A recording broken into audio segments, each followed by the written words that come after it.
We now have more of that 60 Minutes interview with Walter Isaacson, whose biography of the late Steve Jobs is coming out today. The book reveals a lot about the family of Apple's CEO. He was known for keeping his private life intensely private, which is one reason, of course, why some people are interested in this portion of his life. In one part of the interview, which was carried on the weekly web show 60 Minutes Overtime, Steve Kroft talks with Isaacson about Jobs, his wife, and his children.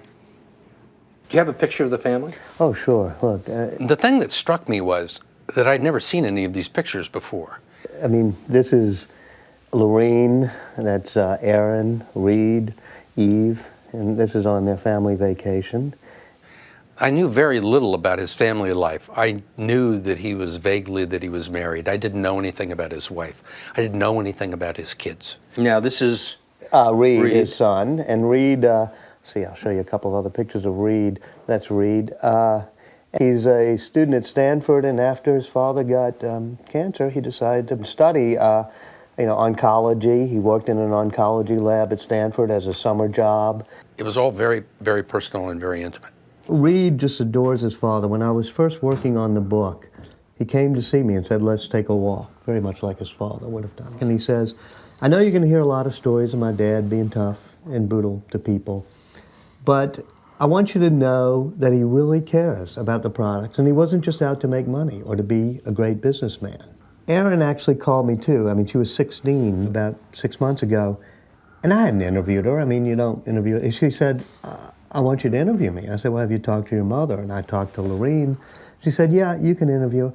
And she said, I just want you to know that I understand that my father wasn't there all the time. He worked hard, but I appreciate what he did, and I've come to accept the fact that he couldn't be there with me all the time.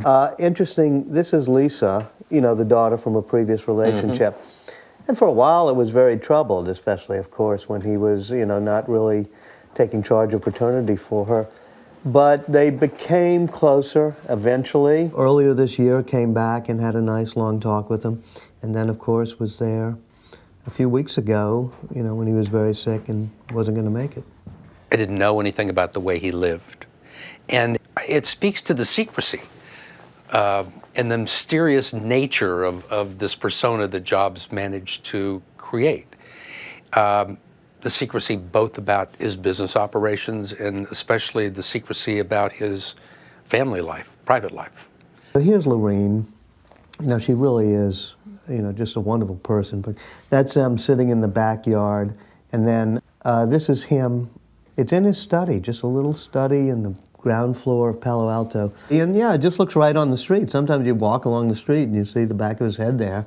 He's working on things, and there they are in the garden. It was like looking at a family album, wedding pictures from 20 years ago.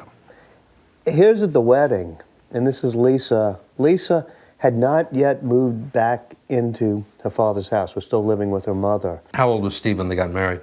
He was in his mid-30s, 34, 35.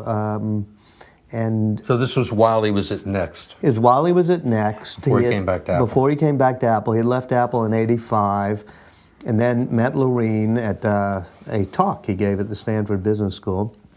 And they went out off and on for a year. As usual, any relationship with Jobs can be somewhat tumultuous, but he said to me, it was tough, but you eventually realize you've met the person, who you're right to live with. This is Steve's father, Paul Jobs, the man who adopted him. I remember I'd never seen Paul Jobs, never seen who it was, and it was really just a month or so ago when I was at the house and Steve was going through pictures in the drawers and pointing to the drawers for me to look. He said, go look in that second drawer, you'll find my father.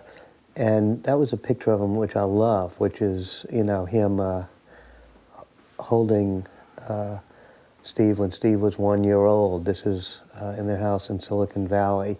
I said to him, your father must have been proud of you. And this is a month ago, and Jobs is lying there. He looks up at me and said, he was proud of me. And I think he was always realizing that this person had imparted upon him a craftsmanship and a love for doing things right. And he always wanted to make Paul Jobs proud.